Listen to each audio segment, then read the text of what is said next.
Hello again, and good evening. Good to be with all of you again, everyone who is tuned in or will be tuned in. Um, I'm coming to you this time not from my office at CRC at the synagogue, but the sort of space in our house that is an office space. But in any event, it's good to be here.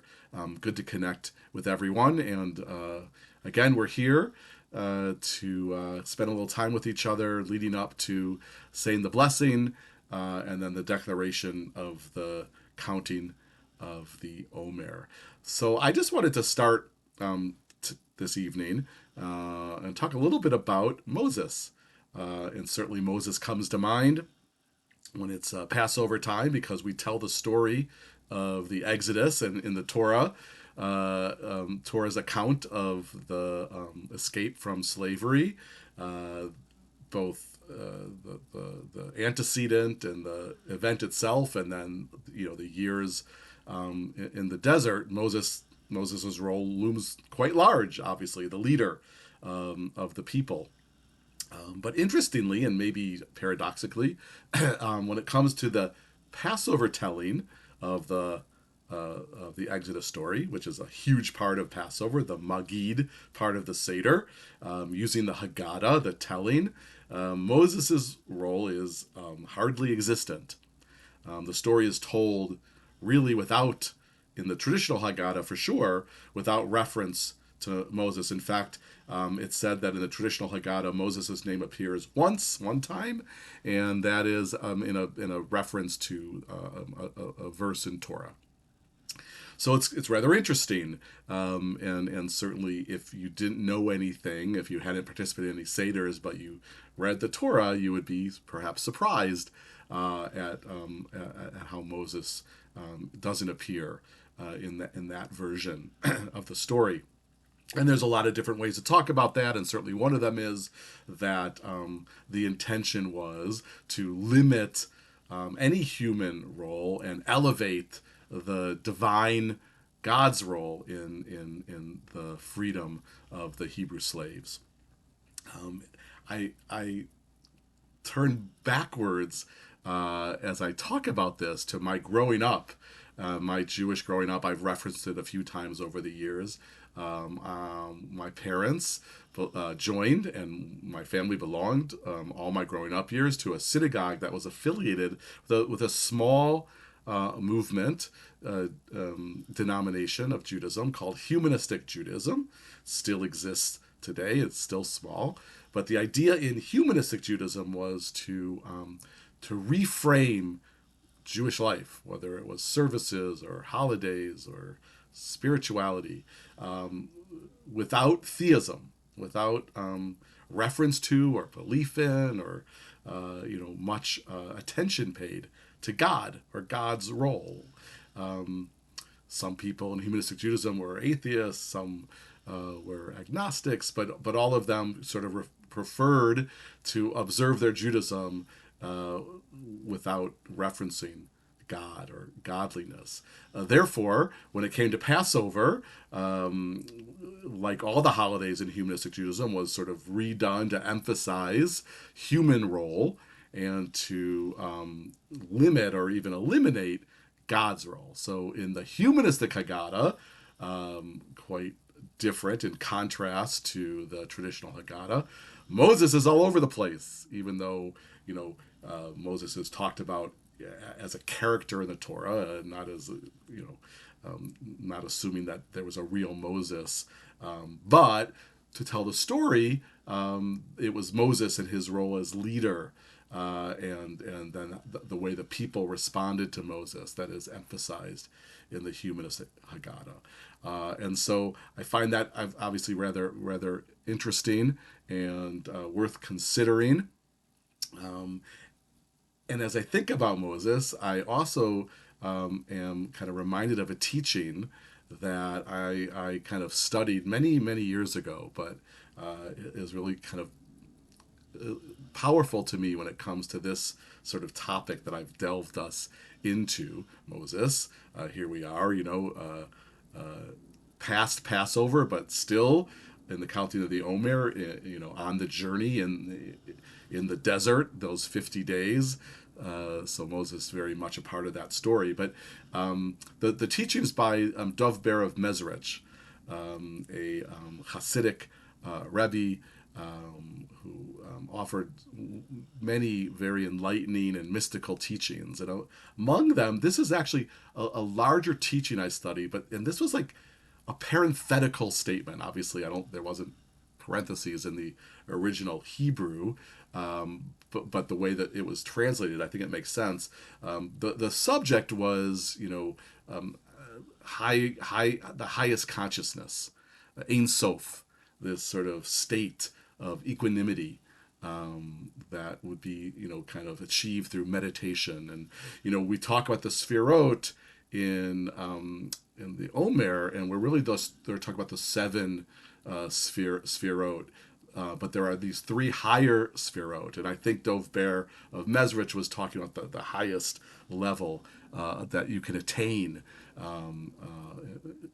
in terms of your spirituality and your connection to God and godliness. So it's within this conversation, and Dov Ber says, when you attain this state, everything is equal. And he even says, any opposites, there's no distinctions. Everything is one. And that includes, of course, creation, one with creator. And goes on to list a bunch of dichotomies that he says when you are in this state, they're erased.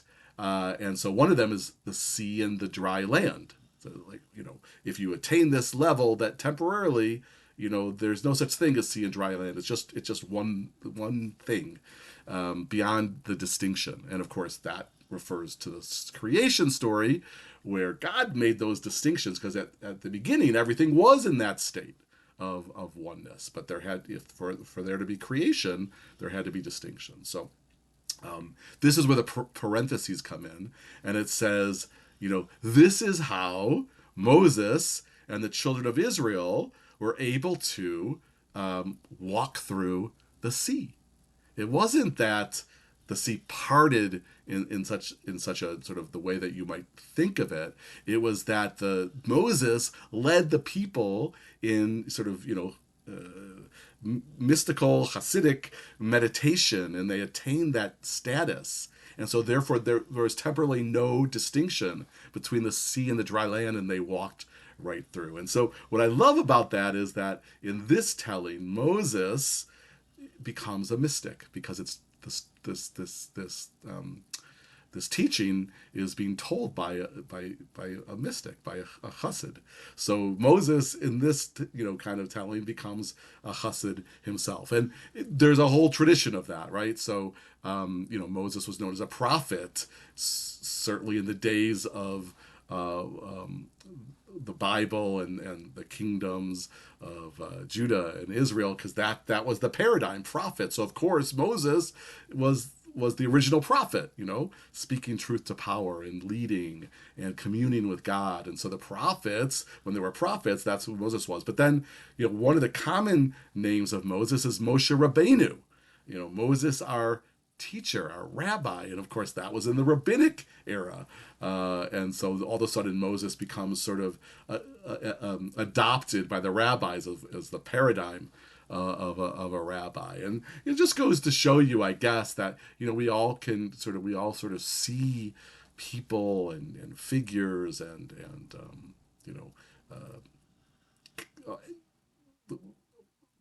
characters we read about, and we kind of see them through our lens. And so this wonderful figure of Moses who looms so large in this journey that we're on, or that we're sort of portraying or taking part in, and adapting to our lives, this journey, this 50-day journey.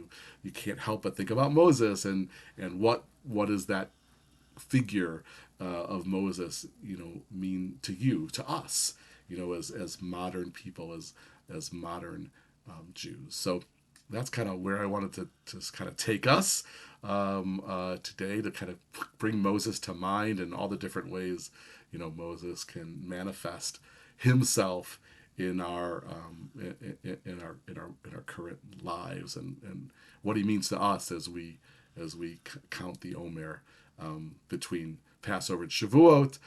Today being Tiferet in Gvura, Gvura, power and strength and discipline.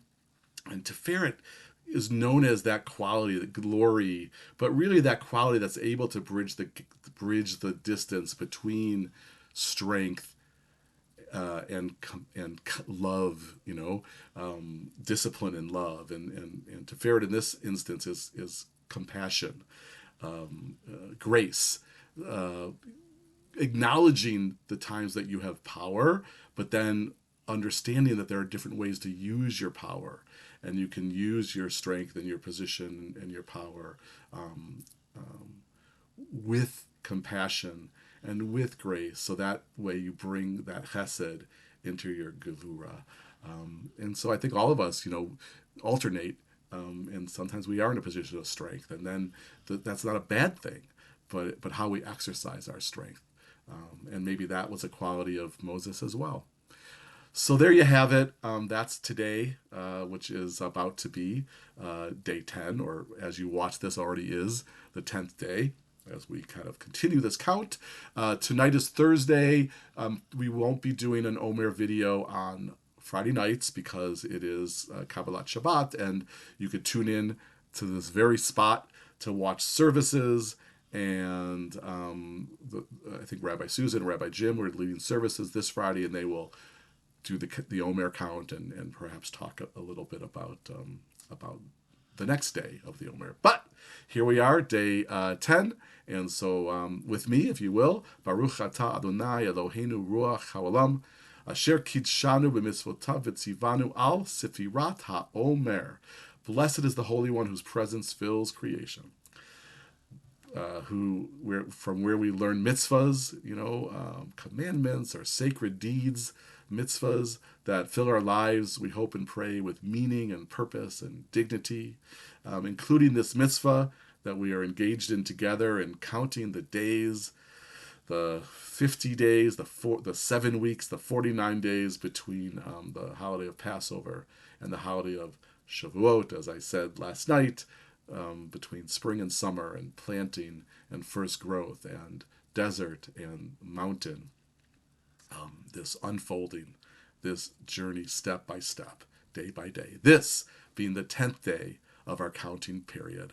I hope everyone has a good night, and I'll be back on, I guess, Saturday night, Motzei Shabbat, after Shabbat is over, to do another Omer count and another little kind of moment together. So I hope everybody's well, thinking about you all, and Laila Tov, good night.